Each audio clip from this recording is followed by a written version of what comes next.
पश्यन्तु मित्राणि, एषा जाम्बुवानस्य गुहा अस्ति।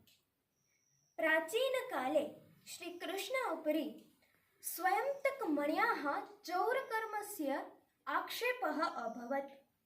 अतः भगवान् श्रीद्वारिकाधीशः विशालवने स्वयंतकमण्याः शोधनार्थे आगतवान्। अत्र जाम्बुवानस्य गृहे अर्थात् गुहायां स्वयंतकमणि आसीत्। तस्य प्राप्त्यार्थे भगवान् श्रीकृष्ण जाम्बुवानसहेन युद्धः कृतवान्।